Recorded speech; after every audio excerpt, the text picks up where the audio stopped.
আসসালামু আলাইকুম। তো কবুতরের বাচ্চার 100% গুটি উঠবে না। আজকে ভিডিওটা যদি আপনি সম্পূর্ণ দেখেন, আশা করছি আপনার কবুতরের বাচ্চাগুলো আমার লফটের কবুতরের বাচ্চাগুলো এরকম হেলদি এবং একটাও গুটি উঠবে না। দেখেন দুইটা বাচ্চাই মাশাআল্লাহ অনেক হেলদি। তো আমি ছোট একটা কাজ অ্যাপ্লাই করছি, যার কারণে মনে করেন আমার কবুতরের বাচ্চার কখনো গুটি ওঠে না। তা আমার লফটের সবগুলো বাচ্চা এরকম হেলদি থাকে। তো আজকে যদি আমার ভিডিওটা সম্পূর্ণ দেখেন আর আমি যে কাজটা করি সেটা যদি আপনাদের কবুতরের বাচ্চার উপরে করেন, তো আশা করছি আপনাদের কবুতরের বাচ্চার কোনো গুটি উঠবে না। তো এখন আমি আপনাদের দেখাবো কিভাবে এই কবুতরের বাচ্চাগুলা আমি কি কাজ করি যার কারণে এরকম গুটি ওঠে না এবং এরকম হেলদি থাকে। দেখেন বাচ্চা দুইটা মাশাআল্লাহ অনেক সুন্দর গ্রোথ।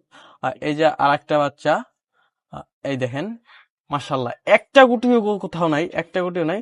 তো আমি এখন দেখাচ্ছি যে কি জন্য আমার লফটে কোনো কবুতরের বাচ্চা গুটি ওঠে না। কয়েকটা কারণ আছে। যেমন প্রথম কাজটা হচ্ছে যে লফটটা একটু পরিষ্কার রাখতে হবে, এবং দ্বিতীয় আরেকটা কাজ এটা হচ্ছে এখন আমি দেখাবো খুবই ছোট। আমি এখন দেখাচ্ছি প্র্যাকটিক্যালি আপনাদের, তাহলে সুবিধা হবে। দেখেন, তো এখন আমাদের হচ্ছে লাগবে হলুদ। তো আমরা রান্না করে যে হলুদগুলো ব্যবহার করি ওই হলুদগুলো, এই যে আমি 1 চামচ হলুদ নিলাম। আর ইউজ করব পানি,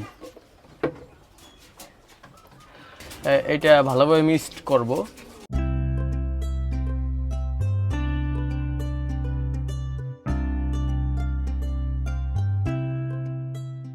এখন হচ্ছে যে কি এই যে কবুতরের বাচ্চাগুলা, এই বাচ্চাগুলোর গায়ে এই হলুদের এইগুলা ব্রাশ দিয়ে বা তুল দিয়ে আস্তে আস্তে ম্যাসাজ করে দেবেন।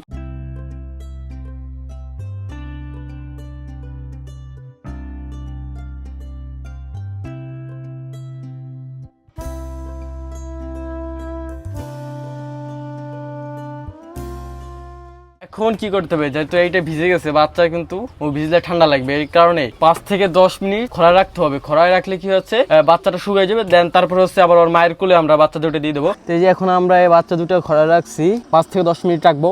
দেন তারপরে এই বাচ্চাগুলো যখন পুরোপুরি শুকিয়ে যাবে তখন আমরা আবার তাদের মায়ের কোলে আমরা বাচ্চাগুলো দিয়ে দেবো। এইটা ইউজ করলে কি হয় জানেন, কেন আমি গ্যারান্টি দিচ্ছি, কারণ আমার লফটে আমি এটা ইউজ করছি, ইউজ করে আমি এটা ভালো মনে করছি। দেন আমি চিন্তা করলাম যে আপনাদের মাধ্যমে এটা শেয়ার করি।